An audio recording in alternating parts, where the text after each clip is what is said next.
Okay. I've tried to make this video so many times. I finally decided what I'm going to call it, what I'm going to do it. This is basically the story. So the story is that this is basically do not pick up number 2. That's the contact I leave in my phone. And the story starts about 2.5 years ago. 2.5 years ago, I had 2 classes in the same semester with this same girl. Cute girl, smart girl. And randomly ran to her in the hallway during that semester. We started chatting. We exchanged numbers at the end of the semester because we didn't really talk much. We never sat next to each other in class or anything like that. And we just randomly might say, "Hi, how's your day going? Did you work on that homework assignment in the hallway?" Small schools type chat. And then over the course of about 2 years, we would, pick up conversations on and off over text messages, but between her, throwing her phone in the washing machine by accident, and me crashing my motorcycle on the freeway and getting my phone run over by a car, we would lose our number quite a bit, and then that would cause us to lose touch, and then we wouldn't chat until we'd run into each other on campus again, which happened probably like 3 or 4 times, at least once a semester, and then we'd pick back up and chat, how's it going? And so, that was alright. And then sometime during last semester, I went, oh my god, that girl. And her name was Bridget. I was like, that girl Bridget, I haven't talked to her in forever. I wonder how she's doing. And I realized I didn't have her contacts on my phone. I was like, oh, I might have it written down somewhere, like on a copied, like in Google Contacts, something. And sure enough, it was there. So I sent her a text, hey, how's it going? So we started chatting again, and then and I'm like, you know what? Like, let's hang out. Like, we've never really. I mean, we had lunch, I think, once or twice on campus. Like, in between classes, we sat down and just had a small chat while we ate. And so she's like, yeah, that's great. So we just started hanging out a lot, and that was fun. This was at the end of last semester, and it turned out her birthday's in December. So right end of the year, December. It's her 21st birthday, and she wasn't doing anything for her 21st birthday. I'm just like, no. Like, this girl's too much fun to just not do anything on her birthday. So when her birthday came around, I was like, happy birthday. She's like, thanks. I'm just, sitting at home reading some books. I'm like, whoa. No. Like, do you want to go drinking? She's like, well, kind of. I'm like, well, then let's go right now. I just turned 22, so I'm like, we're going drinking. So we hit this, like, dive bar not too far from our apartment. And, had a few drinks, played some pool. It was fun. Took her home. And that was the start to a pretty good friendship. Then she realized that that because she bodybuilds and powerlifts and stuff like that, the alcohol really isn't like her thing. And then so she's like, all right, for this week I'm gonna drink as much as I can, and then that's it. I'm like, all right, fine. So she would text me like, want to go drinking nights? Like, this is like the week. A week after finals, I'm like, yeah, let's go drinking. Or like the week before final, I'm like, sure, no problem.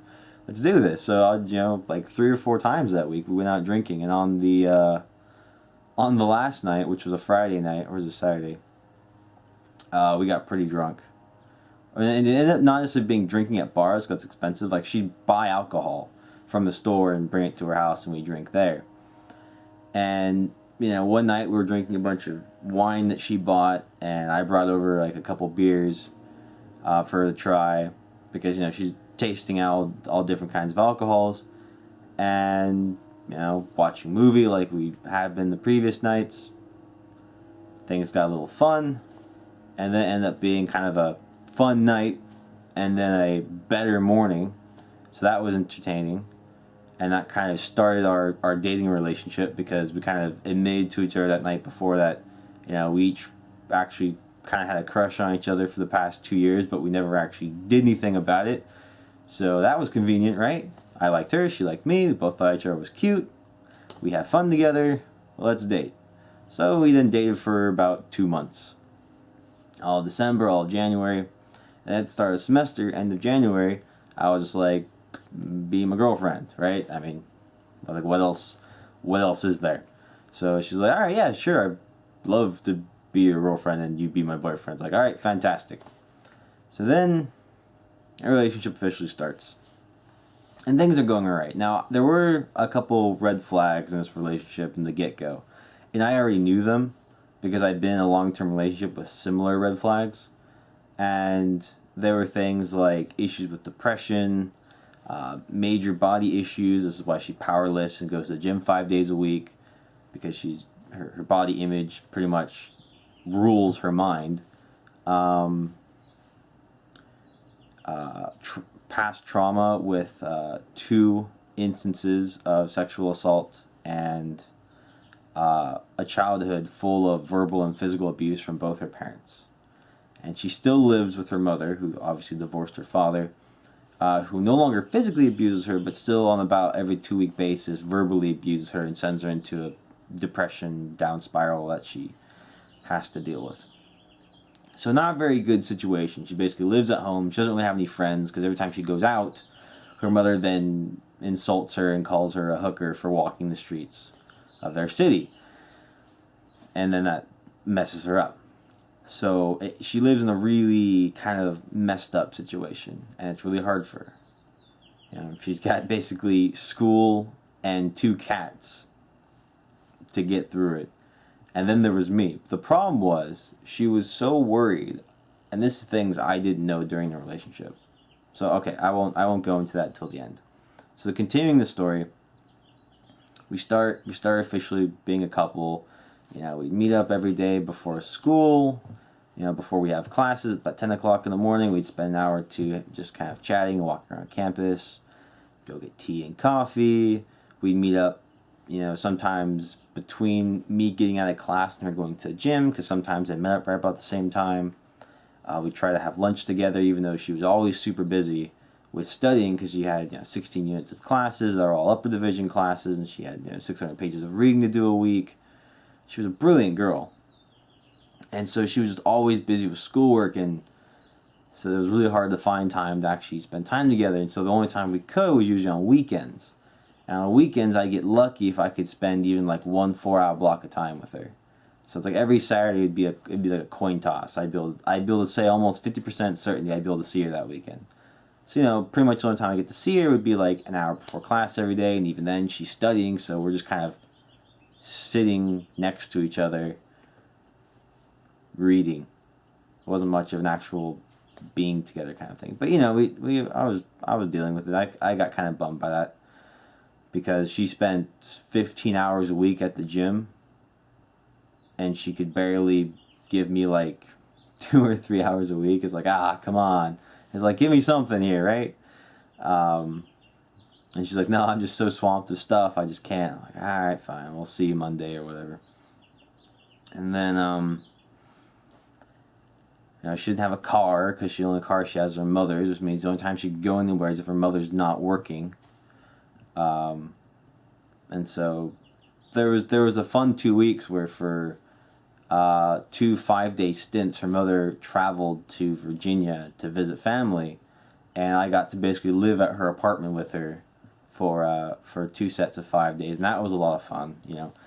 Cooking dinner, talking till the wee hours of the morning, waking up the next day, cooking eggs and breakfast, hanging out until I have to go to work, then coming home, or basically instead of going home from work, I went to her house or her apartment from work, where we then make dinner again and stay up all night, and then make breakfast in the morning, and I go back to work, and that was really great. I mean, if that could have continued, that would have been, the relationship probably would have changed differently, because during those days and those times there, we actually got to talk about stuff and actually really get to know each other, because we, everything through a text message between classes, you can't really hold a good conversation. That was kind of like choking me, because there's this girl who I really like, and I can only text her. And let me get into the reason why I can only text her. She's a bit of a control freak, and she's scared of what her presence is perceived, and not being able to control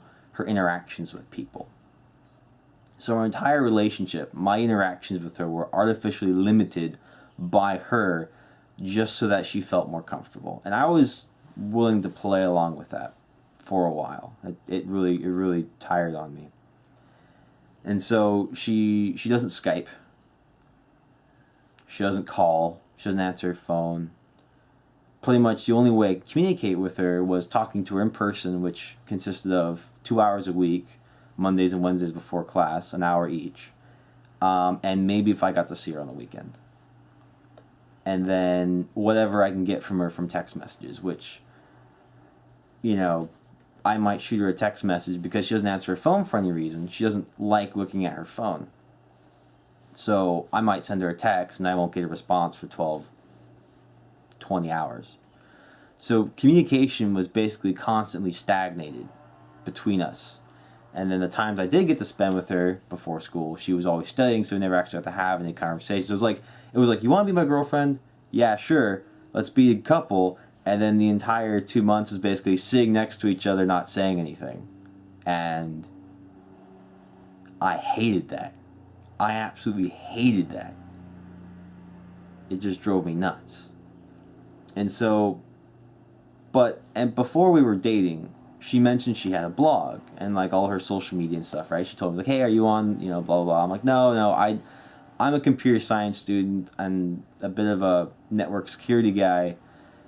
I don't do social media because all the big companies, I actually know what they do with our data, and I don't like that. And so I'm not willing to agree to those terms and services just so that I can have another way of emailing someone a message when I can just text it to them, right? Like whenever I want to share something, I send out messages from my phone to other people's phones. That's kind of how we've done things in the past. Or, oh God, email someone, right? No one fucking uses their email anymore but me. One other friend of mine, but that's another story. And so the relationship is basically stagnating, and there's no way of achieving any kind of like intellectual intimacy with this girl besides those 2 weeks we shared, which were some pretty great leaps and bounds from basically not knowing anything about each other to finally starting to understand each other's kind of living situations. I live at home with my parents. I work a part-time job to give me spending cash. I work for an IT consulting firm, and she doesn't have a job because she goes to school full time and lifts basically part time, and she almost lifts as many hours a week as I spend working. I work maybe 20 hours a week, and she lifts for 15 hours a week. 5 days a week, 3 hours each day.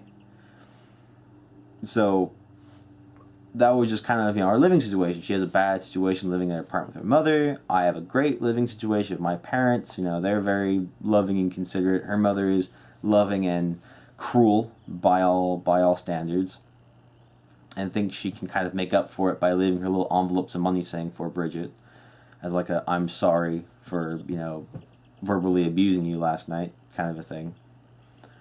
And getting into what caused the downward spiral, the whole anxiety on my end about our relationship basically, being completely stagnated for 2 months, and well, actually much longer than that, because when we were dating, I couldn't really get anything out of her either. So it's really been like 4 months. 4 months of nothing with that little 2-week period in the middle that was amazing. Everything was great, but then like the 2 months on either side of that was just other shit. And it was really starting to bother me. And I couldn't talk to her about it because I couldn't have any conversations with her. I couldn't start. I would start the conversations about things, and then they'd like fizzle out because, in her mind, whenever she saw something as like, whoa, let's like hold off on that. Let's not talk about this yet. Anything that made her uncomfortable, she would just stop conversations like that and completely change the subject to something else, and that'd be it. There'd be no other mention of it from her.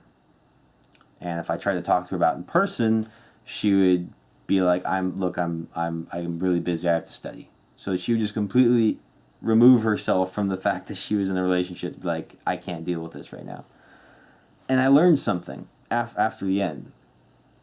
So how it built up to the end was because I knew that she had emotional issues, and she has a history, like an actual history of mental disorder, depression, suicidal thoughts, and several attempts at suicide. And I want to stress that, several attempts at suicide, where she's wound up in the hospital several times because they found her, blacked out in a bathroom with an empty bottle of pills, kind of a suicide.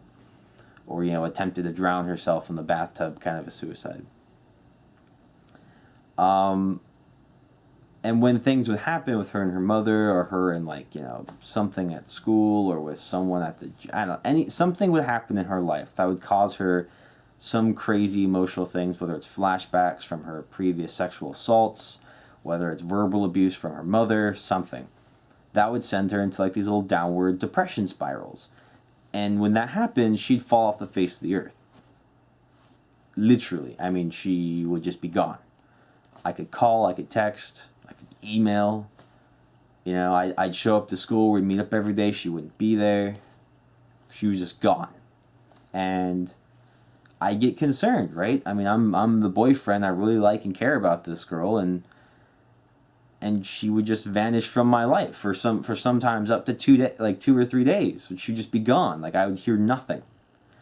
And then I would, then she'd just appear again and just be like, hey, how's it going? It's like, great, how about you? And she's like, oh, just some stuff I had to deal with. And it's like, everything all right? She's like, no, but it will be. It's like, okay. And she just refused to talk about it and she explained to me she didn't want to talk about it with me because she was afraid it was going to bring our relationship down.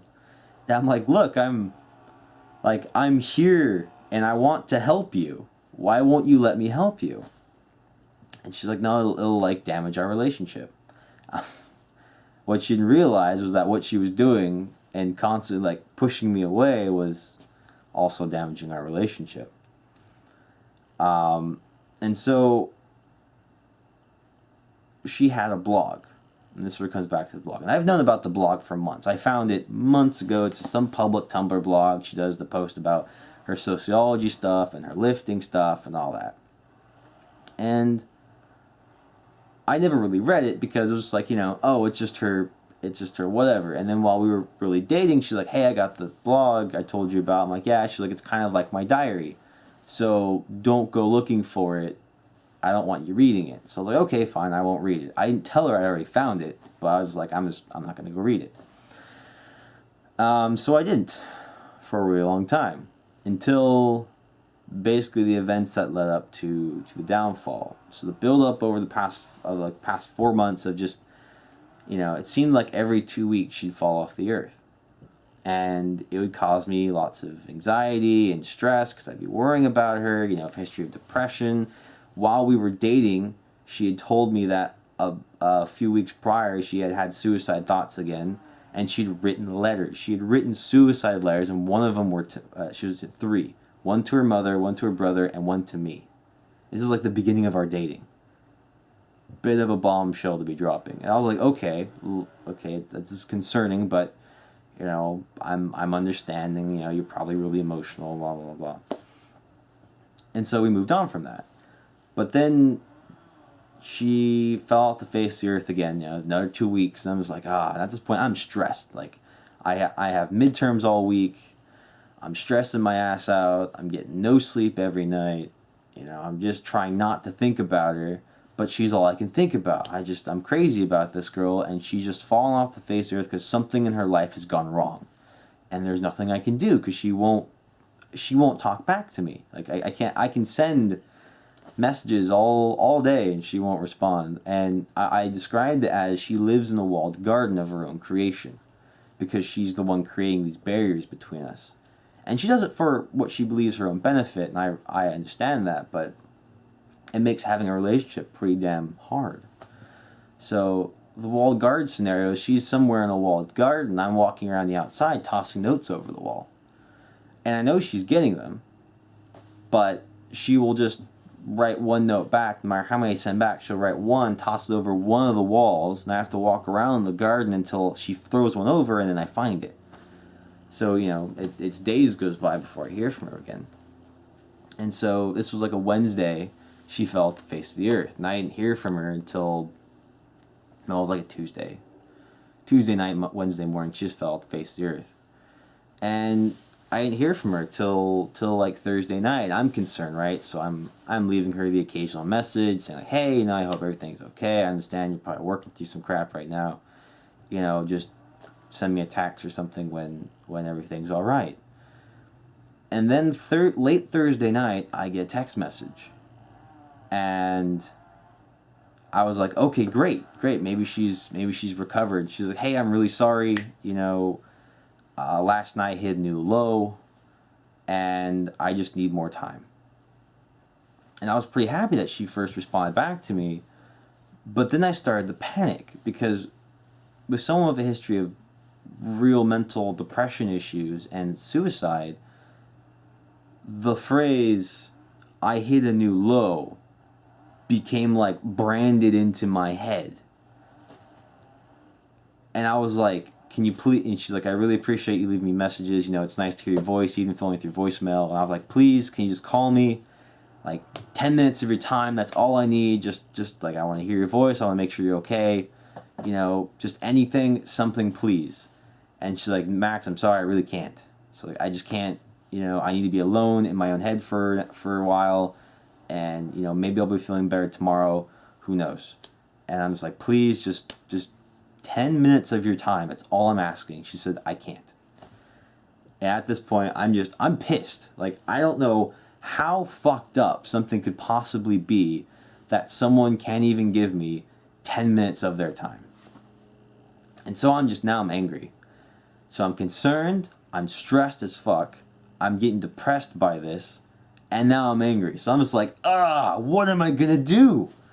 I was like, you know what? Fuck it. I'm gonna read her blog. So that's what I did. Hopped online, Tumblr, blah blah, her address, and there it was, for all glory to see. You know what was on there? Jack shit. Well, not really jack shit, but it was a little scuffle she had with her mother a couple nights ago. She got really depressed by it. Nothing suicidal. That was fine. But you know what? And so that I made me feel good. I was like, great. Oh, it's not a suicide thing. It's just a kind of a regular depression thing for her. It just, now I feel better. Now I'm not as concerned.